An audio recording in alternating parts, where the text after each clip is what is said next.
I just really thank everyone that for giving me this opportunity there. And what I want to show is something which is upcoming now. Okay, something that is very relevant to developing countries, something very relevant to our people. Okay, now now I know very well about our Indian locations and even Tamil Nadu and most of our developing countries' locations. So it's very much relevant to our researchers who are in these developing economies, like not just India but African countries and these countries where they are looking for some good opportunities. Okay, so that's what I'm proposing here. I'm coming up with an topic called energy access and off-grid systems. And as the slide moves on, you will understand why this topic is so relevant here. Okay. Sir, it's just was a pleasure with the topic, sir. To more formally address you for this meet, I now call upon Ms. Rameshi to address you with the welcome note, sir. Over to you, Ramesh. Hello, am I audible now? Yeah, sure. Yeah. A very warm and wonderful evening to one and all gathered here for the webinar. On behalf of IEEE Panimalar Institute of Technology student branch, I, Christopher Parameshri, second year IC department student, is very happy and delighted in welcoming all the young and energetic minds for today's webinar on the topic Energy Access and Off-Grid System, an opportunity to empower a billion lives. It is indeed my honor to invite our speaker for today's webinar, Dr. A. Rakesh Kumar, IEEE Senior Member. Welcome, sir. Dr. A. Rakesh Kumar completed his bachelor's in engineering with a honors in electrical and electronics engineering from Anna University, Chennai, India in 2011, and master's in engineering in power electronics and drives from Anna University, Chennai, India in 2013. He worked as assistant professor with the Department of IEEE Rajalakshmi Engineering College, Chennai, India from 2013 to 2015. He is an IEEE senior member and he is actively engaged with PELS, PES, IAS and IES societies of IEEE. He is a member of IEEE Technical Committee on Energy Access and Off-Grid System. His field of interest includes multi-level inverters, inverter modulation techniques, nanogrid, and its applications. We welcome you, sir. Now, participants, hold on yourself for this amazing session. Without any further delay, now I would like to hand over the session to the speaker. Okay, thanks a lot for the introduction there. And since you have read out my bio there, I've been to, and my engineering specifically is from DMI Engineering College, affiliated to Anna Institute. So I know your Panimalar Institute very well there. I have come to the institution multiple times, and I know you people. I know your college well there. Okay, so let's start with energy poverty there.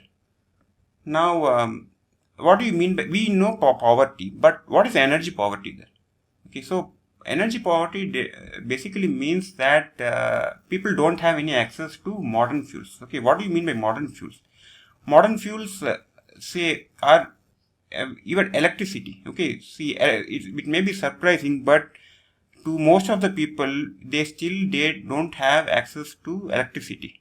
Okay, we talk about renewable energy and we talk about wind energy, photovoltaic energy, but one thing that we have to understand that there are so many people, they don't even have basic access to electricity. It may be a clean fuel or it may be generated from a diesel generator, whatever may be, but they still are in need of these electricity there. Okay. So, how is energy so important to a community there? Okay, energy poverty is very much linked to an economic poverty of a community there. Okay, how is it? See, when you have energy there, when we start with very basic example, when you have a lighting during your night, you are able to study well. Okay, if you are a student, you are able to study well. If you are a business person, you are able to extend your working hours, say, to 9 p.m. there. Okay, if you don't have any electricity, you have to depend much upon these lanterns which are lit by kerosene, and often they are not very effective. Okay, they limit your performance to do a work during a day. Okay, so that's why it's very important to have energy access there.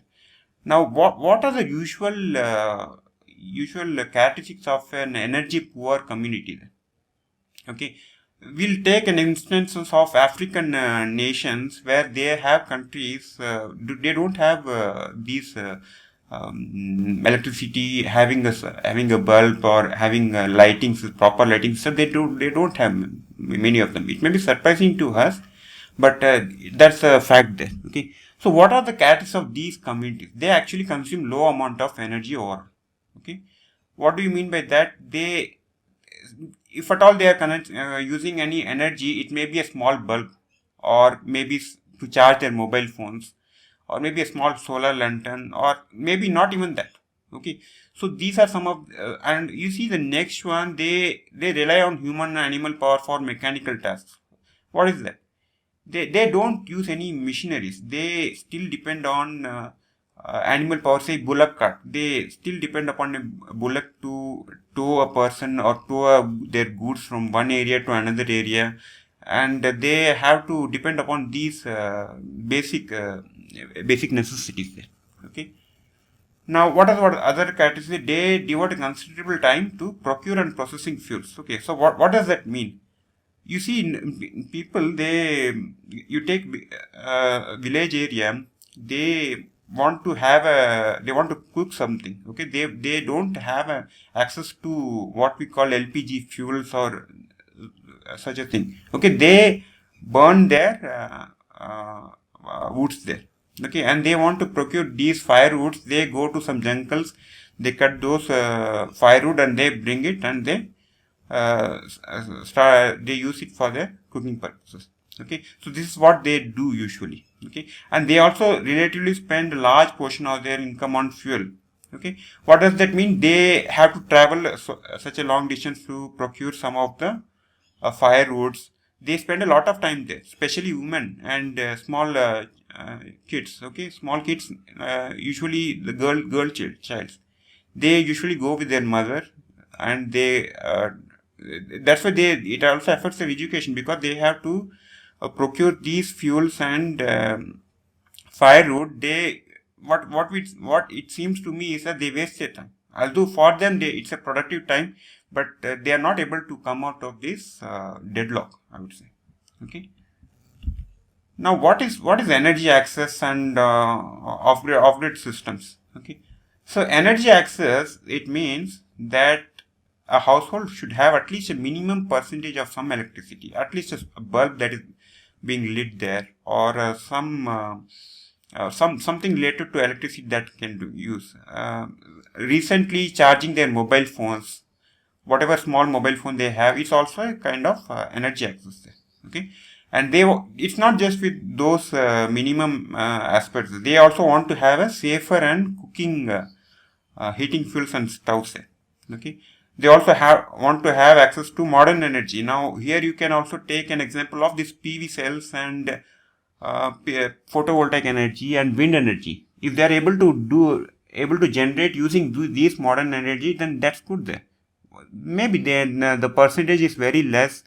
Maybe they are generating in, say, some 1 or 2 kilowatt, but that's perfect. That's what they need. Okay, and they also have access to modern energy for public services. Public services, what do you mean by that? You want to transport, you want to travel from one area to another area. So you usually have some public services, like an EV bike or EV car or something that runs on an electricity. It's also a kind of public service. Okay. And how is energy access is related to an off-grid system? See, off-grid system, you can conclude by the term that it is not connected to the grid there. Okay, it is somewhere located in remote areas. Now, I think if you people remember, some of you may be coming from a village community, brought up from a village community, and you may know that there are areas where you have seen that there's no good electricity being accessed by the people there. Okay, this is possible because this is due to their remote location. Most of the time they are in some remote location where the government cannot spend their money to give access from the grid there. Okay, just because they want some say 10 kilowatt of power, it's very costly for a government to extend the grid to those locations. Okay, so during these times we can have an off-grid system where we generate this power from a photovoltaic panel or a wind grid, and we offer their energy access, energy needs there. Okay, so you'll see almost all, even though we have so many sources of power to generate, but you will definitely see photovoltaics as one of the sources that generate there. Okay, of course we can have sometimes wind also, but it depends upon the location. Usually solar energy is much more reliable, so usually you see this photovoltaics always available there. Okay, and what are the other components you usually use? You always have a load, definitely, and you have a battery also. Now battery is usually the one that takes most of your pricing, but it's inevitable that you have to use a battery so that you can sustain during the night. During the night time, you don't have any access to solar energy. At that time, you have to depend upon a battery to power your loads. Okay, of course, this is where you might be using with power electronics converters to convert one form of energy to another form of energy. Okay, so now we are coming at least to our point where our society is going to meet these off-grid systems and energy access. We need power electronics converters to make sure that we convert energy from one form to the another. Okay. And before I move on to our community, our PELS community, I also want to bring to your notice that most of you may be familiar with what is a sustainable United Nations Sustainable Development Goals. Okay, we have around say 17 goals there. Okay, out of which we have one of the goal number 7, which is affordable and clean energy. How are you able to afford a very clean energy? Clean energy in the sense it does not pollute the environment. Okay, so clean energy can be say your photovoltaics, your wind energy, it can be your hydrogen fuel cells, name it, any hydropower. So how are you using these energies, these resources to generate a clean energy? And one more thing is important is that it should be affordable. Okay, we cannot be offering clean energy to people who cannot afford it. Okay, it does not make sense. So we have two challenges there. We have to make sure that it is affordable and it is also clean there. So this is so the goal number 7 is again split into 3 targets and even 2 more also. So you see the 7.1, it states that by 2030 we have to have universal access to affordable, clean and modern energy services. Okay, now 2030 is not very far off, and this is a global level revolution that we are trying to bring, so it takes time. And what are the sub targets or indicators within the target? You see, you want a proportion of population with access to electricity. We want more and more people to have electricity. Okay, it comes into proportion. See, if you take in case of Chennai, I would say 99% of them have access to electricity.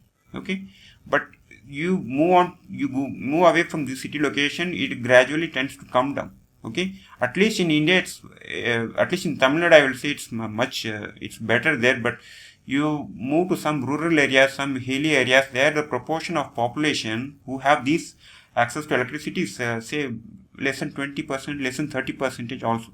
Okay, and they also have to have primary reliance on clean fuels and technology. Okay, they should use clean fuels, not just it's not that you give 100% access to everyone, but the technology is not very clean. Okay, that cannot happen there.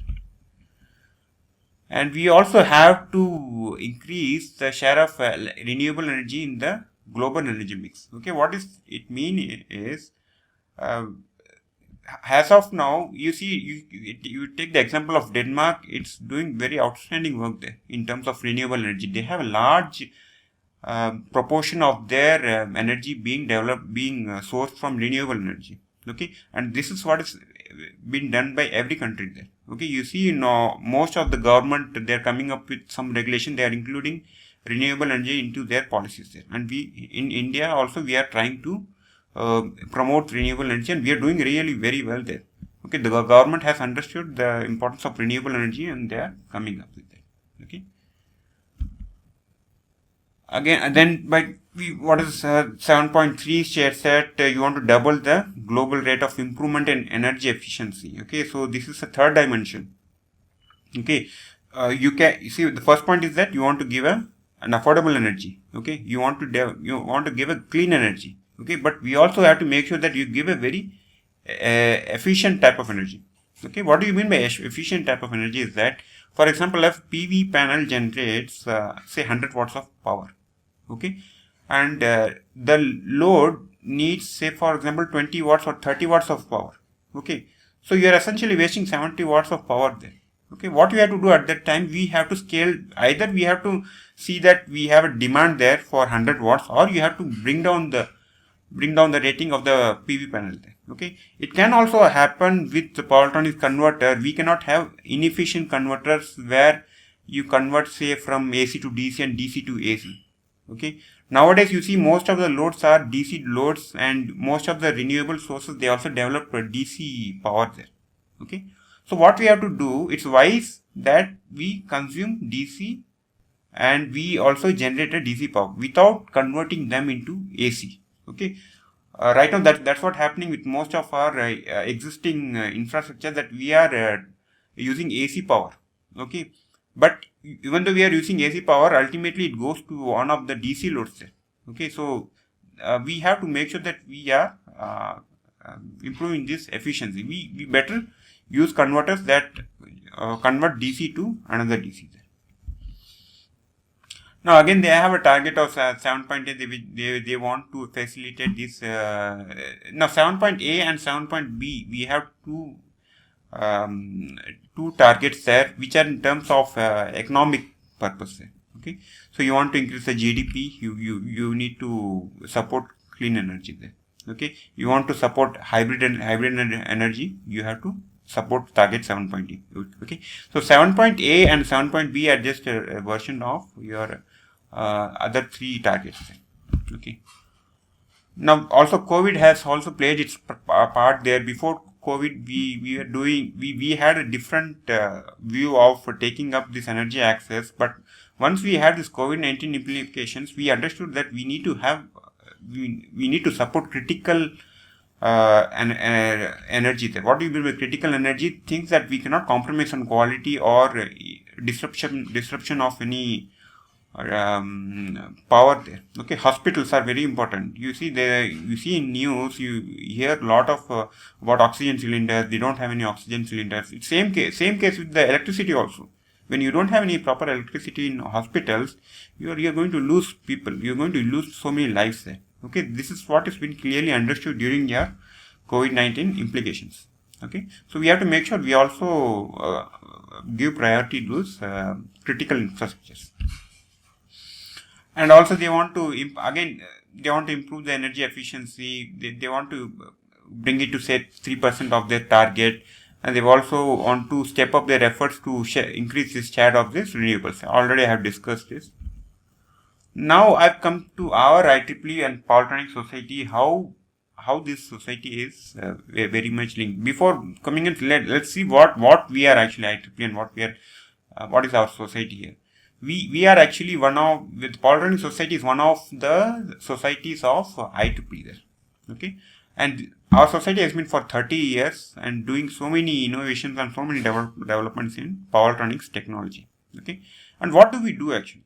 Okay, most of you know that we publish a lot of papers there. We have IEEE transactions and so many publications there. But that's not the only thing that we are concerned about. That's one of the objectives there. But what are the other things that we want to bring up? Some educational aspects. We want to bring up some good scientific aspects of our society here. Okay.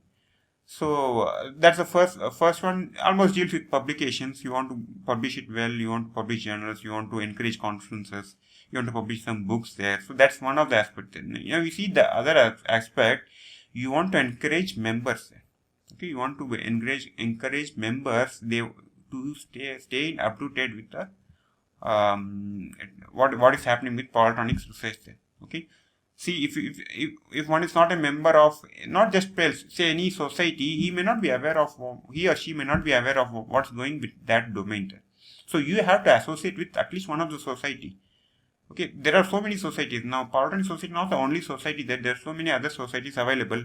But one thing you can be sure is that IEEE and Polytechnic society, they have the most influence on the global share there. Okay, almost I will say they are the authority there. And after that, there are other societies as well, but PELS is actually really a game changer here. Okay.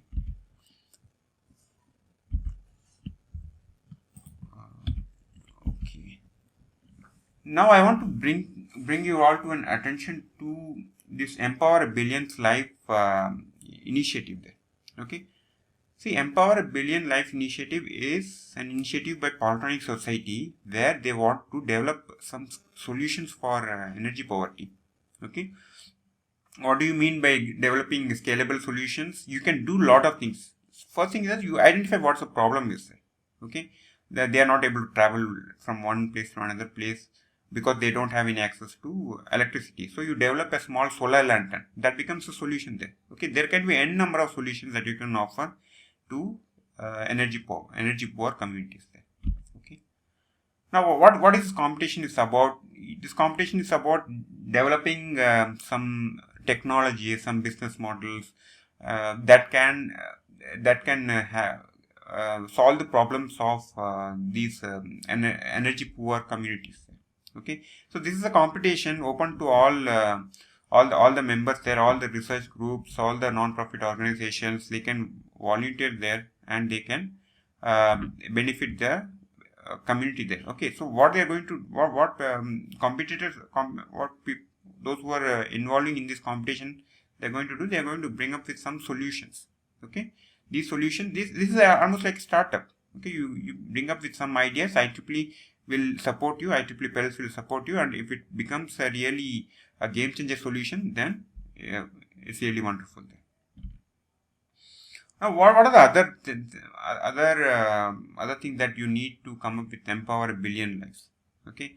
Now, again, I'll just point out Empower a Billion Lives is again it's a global competition. Okay. You want to provide solution to the whole community. Okay, the whole community from the perspective of energy access. Okay, already have explained what an energy access. You want to give people some access to basic electricity.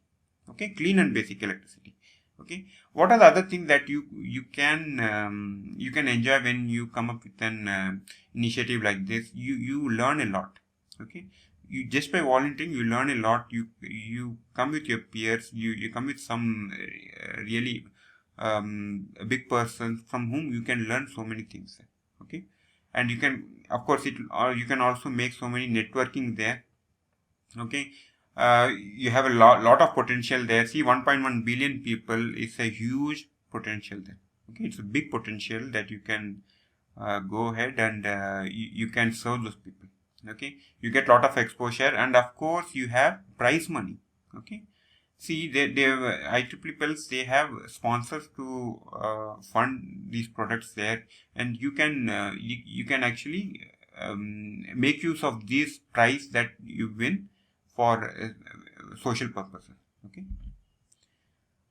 Actually, this is the second initiative that we have. Okay, we already had this initiative in 2018-19. I'll show you in the last slide what we did there. But we have a second initiative that is coming up around June 21.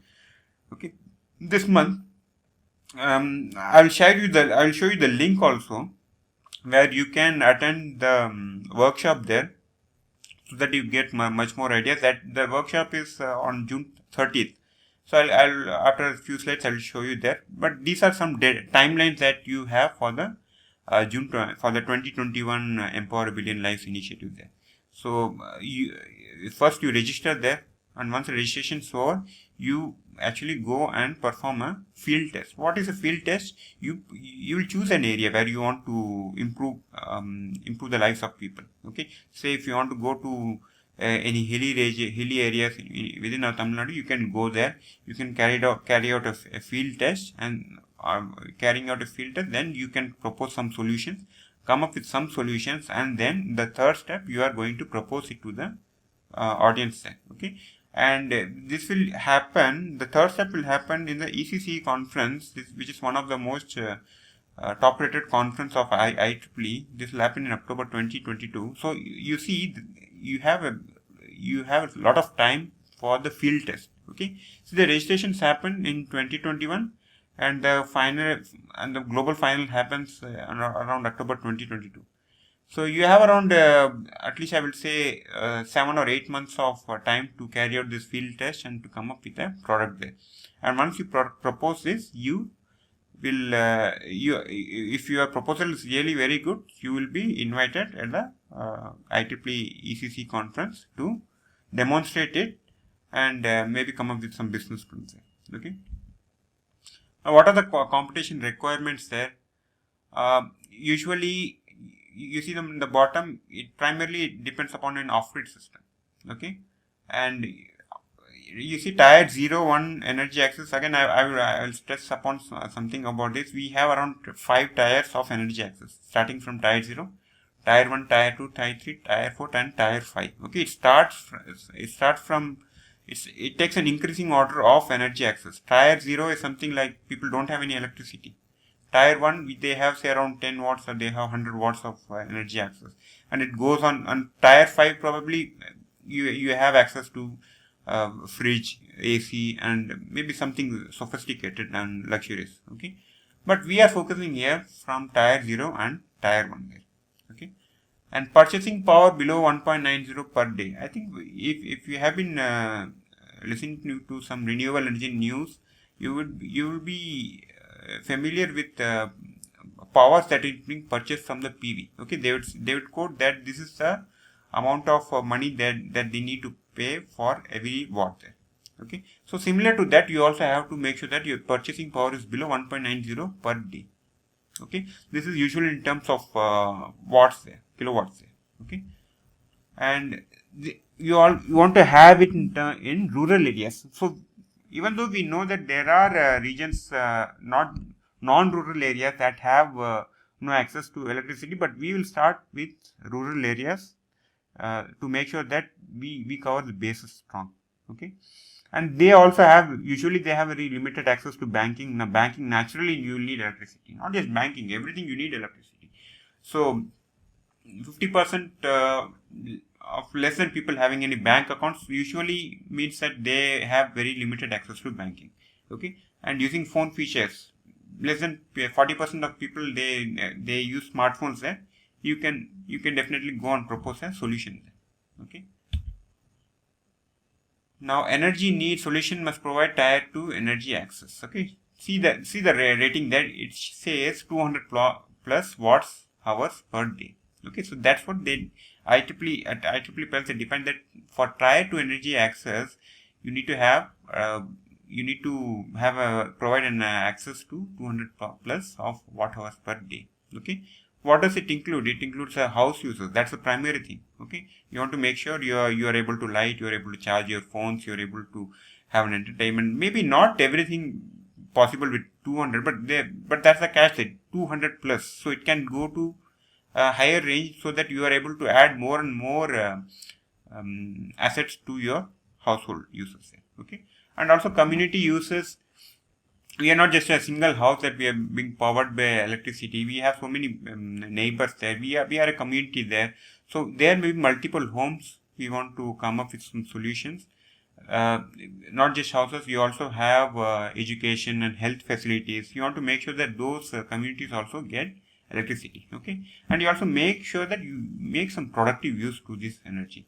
Okay, you say for example, you want to make some agricultural products. You can propose some good solutions that will reduce their labor time. Okay, and they can spend some better time on some other quality times. Okay, there are many ways that you can take up this productive use. You want agriculture, you want to propose a good saving facility for them. You can propose it on most of them will be using your clean energy. Okay, so that's the catch there. There are also different tracks available there. Okay, track 1, track 2. Within that track 1, they have 2 subdivisions, and within track 2, they have 2 diffusions here. Okay. I will definitely encourage that if you are interested, you can attend the June 30th registration, where everyone will be briefed. Okay, so we essentially have two tracks. One is decentralized model, other is centralized utility models. Decentralized model usually are the ones off-grid systems, and we also have a centralized utility models. Usually these have access to access to modern grids. Okay, so within track 1 you have two subdivisions, within track 2 you have two subdivisions. Okay, so you can propose some solutions for these things. Okay, some you see track 1 and track 2, we are already commercially available solutions. You want to propose, you can propose. Okay, and what it says that at least there should be 100,000 active end users. Okay, you see track 1B and track 2B, they are emerging solutions. Okay, and what they have allowed is that even if you have less than active end users, it's okay, they will definitely encourage you, because these are emerging solutions. Okay, so if you have some emerging solution which you feel that okay, this will be a big hit in the future, you can always feel free to propose them. Now this is a small two paragraphs that explains what happened in EPL 1 then. Okay, EPL Empower Billion Lives 1 was conducted in 2018. That was the first time that it was conducted, and it actually got a very huge response. Okay, you see 450 teams from 70 different countries have participated. Okay, and we had 5 regional competitions. We had China, India, Africa, Europe, and US. Okay, so 5 different competition areas, and they demonstrated different field demonstrations, and finally in 2019 they came up with a finals there. Okay, and see the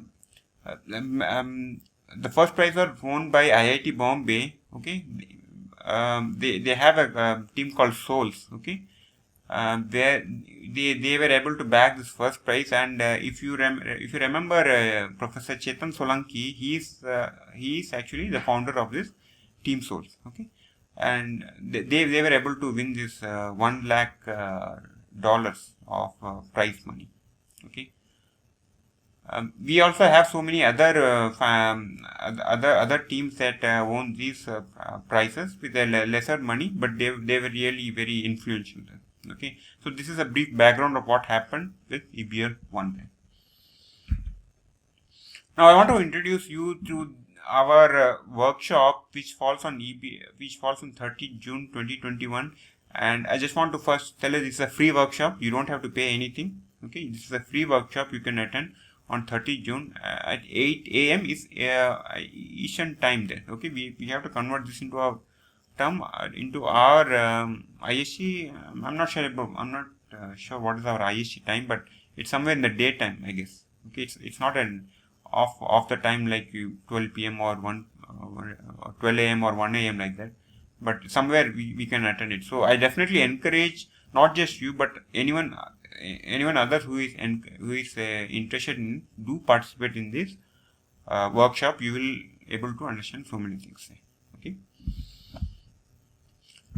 Now you see here, we have first is IEEE. Okay, and then we have IEEE Polytechnic Society. Okay, and the third thing is that we have 12 technical committees.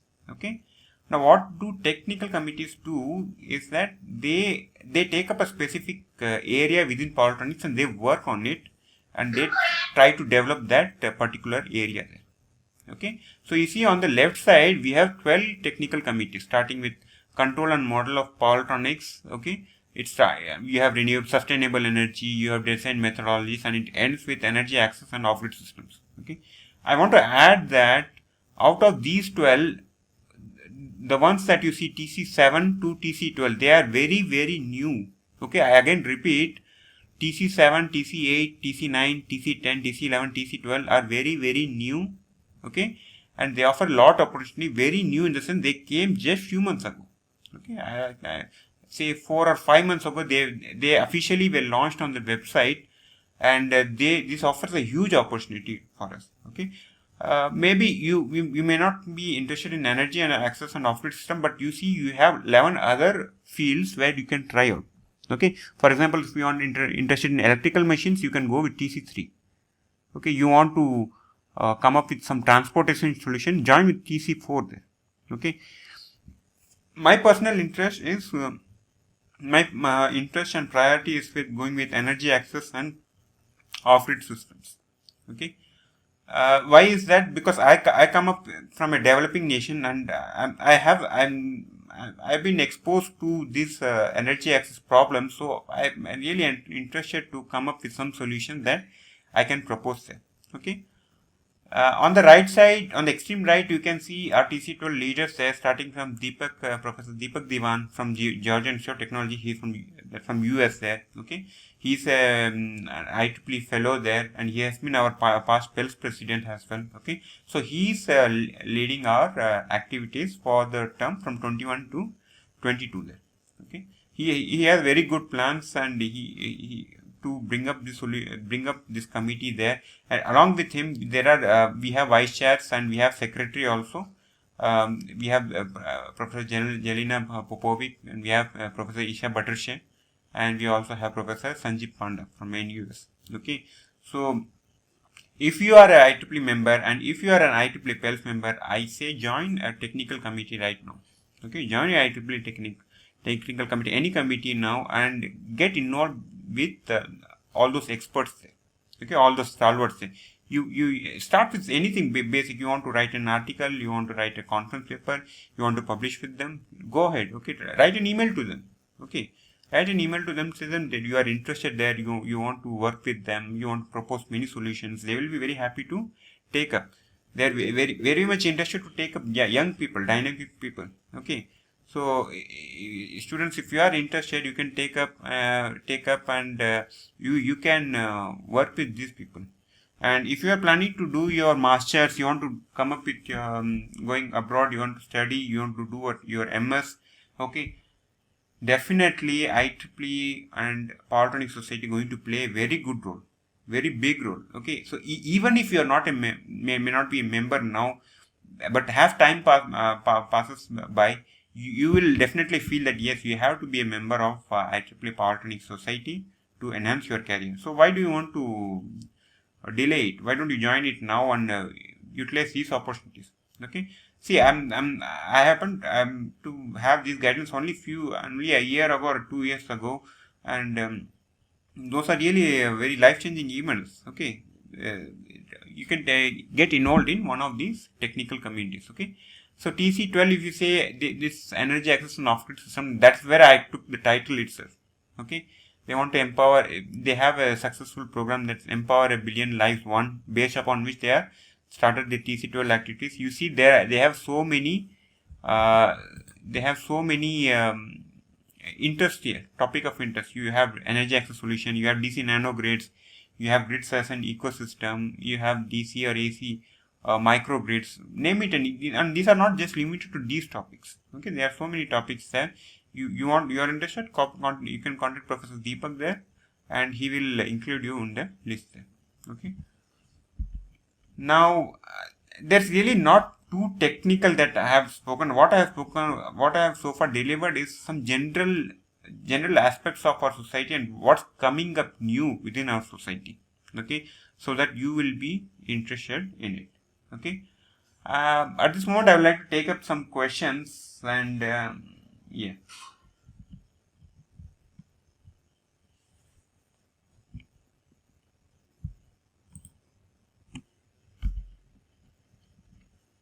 Really, the session was very interesting that we could know a lot about PELS and the webinars, workshops, etc.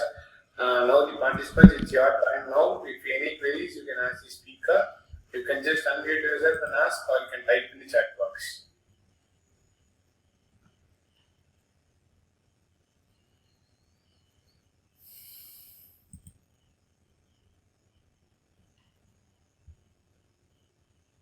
Any questions you have, you can ask me. Feel free to ask me any type of questions. Okay, not just with what I delivered now. You can ask anything that you want.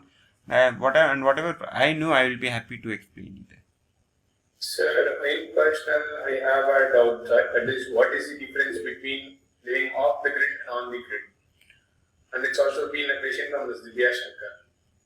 Okay. So off-grid, on-grid. See, off-grid system, the basic thing is that you don't have, you are not connected to the main grid. Okay, so that is what it means to be an off-grid system. Okay, so you can be in a remote village. You can be in a very remote village where you may not have access to grid. Okay, see, now we are always used to see this grid going through everywhere, but if you make a Google search there, you will find that there are so many people who don't have this connection. Okay, this electricity connection, or say EB connection. They don't have this EB connection there, so they have to depend upon some diesel generators to run this diesel engines to generate electricity. Okay, see, if you I think most of you are may know Tamil also. Okay, you know, we have Tiruvira. Okay, we have so many. You go to a temple, you go to a big, you go to a traditional way of traditional villages. They have this big mela, and they call Tiruvira. Okay, they have their diesel generators everywhere. Someone who is selling something. Okay, even you go to some vegetable markets also, you see people are using diesel generators to generate power there, because they are not connected to the grid. So that's also a kind of an off-grid system, you can say.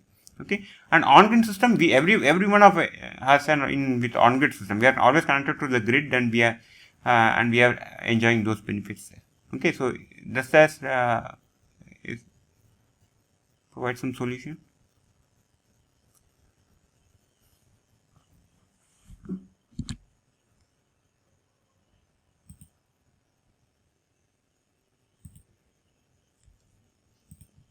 I guess two persons having the same doubt. Okay, I could get that they would be now clarified with that.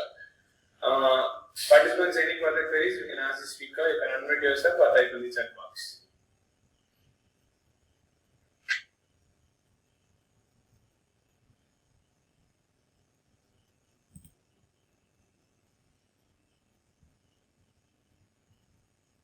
I mean, you have any questions, you can ask me. Dealing with panel interviews. Okay, so Akshay, Ramesh, you want to know how you do with interviews during the final years? Is that like that? Okay, so by the way, Akshay, which year you are now, right now? Third year, final year, second year, first year? Okay, first year. So you have a very good. You have 3 more years with you. Okay. See, what I suggest you is that you first decide upon what you are going to work on after 4 years. Okay. Now 4 years is a very small time. I will say. Okay. First, identify what are the different fields, and narrow down. Okay. Narrow down what are the fields that you would like to take up, and you see your future as. Okay. And then you start collecting information about those fields, and naturally what you do is that you develop expertise.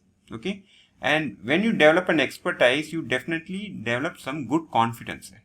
Okay, and this is a primary thing. Okay, for whatever you want to do. Okay, and when you go to a final year, okay, you go with you have people who want to interview you. Okay, you show up your work, what you have done in your past.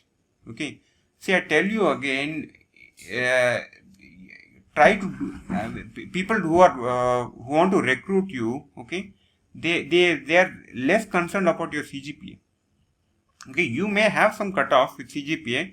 I definitely encourage that you have a basic level of CGPA that you get, so that you can attend your interviews. But make sure that you are very much skilled there. Okay, show your works, what you have done over the past 3 years. Okay, actually this is specifically for you, and I'm speaking. Okay, because you are in first year, you can work on with the upcoming 2 years. Try to find what you actually love to do, what you actually like to do.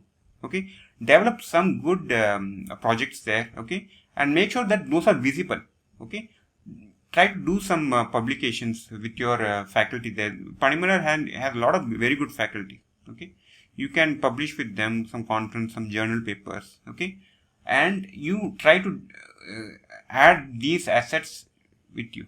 Okay, and when you go to panel interviews, okay, when they see that you have done so much work, they definitely want to take you. Okay, see, this is a one shot solution that I'm trying to offer you. Okay, it's not necessary that you prepare last minutes something like what they are going to ask you Ohm's law, or they're going to ask you something related to your engineering. Yeah, they will ask you, okay, but most of them you have gone through your theory part. Okay, but when it comes to panel interviews, make sure that you have something out of the box and you are able to show to them. Okay, and get a confidence from them. Okay, I think you may have some other questions also. Is that fine? Okay, actually, all the best. You try to.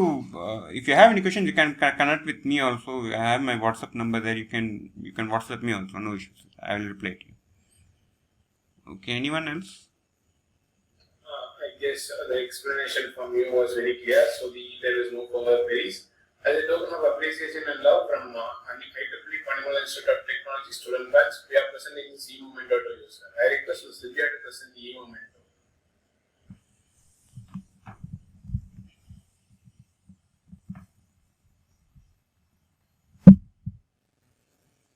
So, screen visible, sir. Yeah, sure. So thanks a lot. I'm sorry, I'm unable to enable my video here because of some issues there. But really, thanks a lot, and thanks a lot for this opportunity. Yes, sir. As everything is going in quite well, I guess we can have a quick review now. Sir, can you check with your camera, please? I didn't get you, Krishna. As things are going on virtual, we can have a group pic with you. So can you? Okay, I'll just set up my camera. One minute. Give me 2 minutes time. Sure, sir.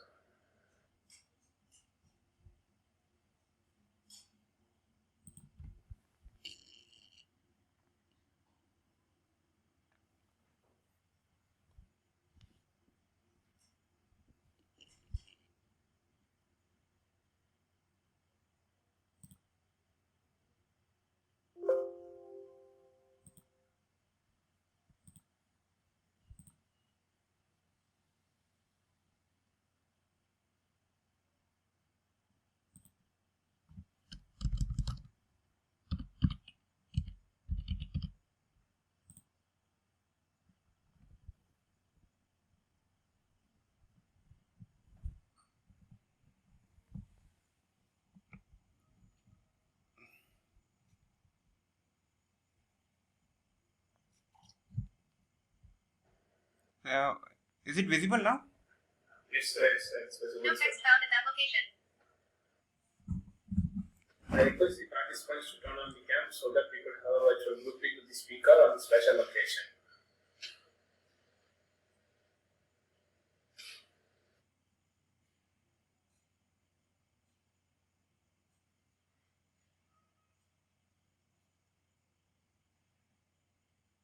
Okay, sir, I guess it's been time, so many of them are busy. So, on the count of three, we'll go with the pics. 3, 2, 1.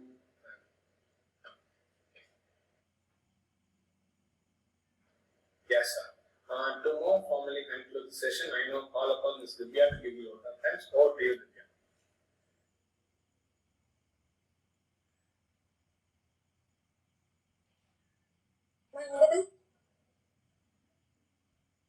Yes, yes. Small steps in the right direction can turn out to be the biggest step of your life. Now, I take immense pleasure in thanking each and everyone present over here for your valuable presence, participation, and patience in listening the webinar till the end. You are the reason for making this webinar a successful one. Thank you all. And I'm very much delighted to convey my hearty thanks to our beloved speaker, Dr. Rakesh Kumar, for spending his valuable time with us in presenting this webinar. Thank you, sir. Thanks. So, you have shared a lot of insights and information on energy access and off-grid systems, which is actually a wonderful opportunity to empower our lives. And we are very thankful to you for accepting our invitation and presenting us such an amazing webinar. Thank you so much, sir. Sure. It's my pleasure. Thank you. I would also like to extend my Mr. Arun N. IEEE Vice Chairman, 10th Madras Chapter, and our Branch Counselor, Dr. M.P. Chitra, and our Principal, Dr. T. Jayanti, for providing us this golden opportunity for organizing this webinar. We cordially invite all the participants to join and participate in our upcoming events and webinars. Now, the feedback link is posted in our chat box. Kindly do copy it and fill it within 15 minutes. It will be active only for 15 minutes from now. Thank you all once again. Thank you, sir. Thank you, ma'am. Thank you. Thanks a lot, everyone. Thank you, sir, for accepting our invitation and being and presenting this wonderful session for us. Sure, Krishna, actually, you people are doing great there. Okay, I often see your LinkedIn posts. Okay, every time I open a LinkedIn, I see your post there, something new happening. It's really amazing there. Okay, good. Thank you so much, sir, for this presentful words. Sure. I have some good opportunities also for you people. I'll discuss with you later. Okay. Sure, sir. I'm open for that. Sure. Thank you, sir.